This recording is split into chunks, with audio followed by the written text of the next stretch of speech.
Up until now, we've focused on how networks move data efficiently. Now we're going to shift to a different question. How do we protect that data?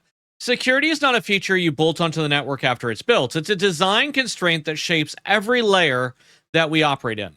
When you open a browser, connect to Wi Fi, or send a message, there's an invisible mechanism working to prevent interception and manipulation.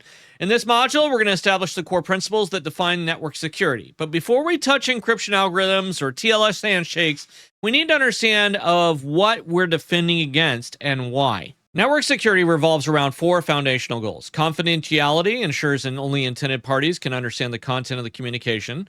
Integrity guarantees that data isn't altered. Authentication verifies the identity, proving that someone is who they claim to be. And availability ensures service remain accessible even under attack. Every security mechanism we study this week supports one of these four pillars. So Alice wants to communicate securely with Bob, and Trudy the intruder, well, she wants to interfere. These names appear everywhere we see cryptography because of the simplify complex systems into human roles. Whenever we analyze a protocol, imagine these three actors. It forces us to think both like a defender as well as the attacker.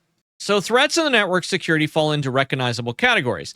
Eavesdropping involves secretly intercepting messages, and message insertion or modification alters communication in transit. Impersonation allows an attacker to fake an identity, and hijacking takes control of the ongoing session. Denial of service, on the other hand, overwhelms systems so you can't make them unavailable.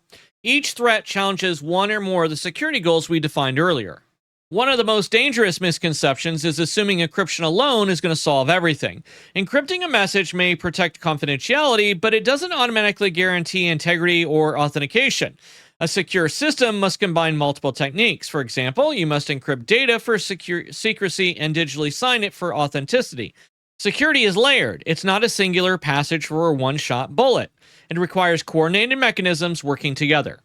Security is also adversarial in nature. On one hand, we have attackers. On the other hand, we have defenders. And protocol that may seem safe in theory can fall to clever manipulation. Replay attacks, spoofing, and man-in-the-middle strategies all exploit this subtle weakness.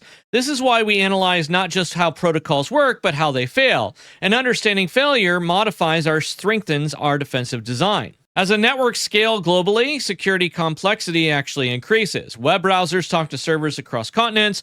Routers exchange routing tables with autonomous systems they'll never physically meet. Mobile devices roam between networks owned by different carriers, and trust must be established across organizational boundaries. That trust relies on cryptography, authentication infrastructure, and operational safeguards. We define the objective of network security and the threat landscape that motivates them. Confidentiality, integrity, authentication, and of course availability form that foundation.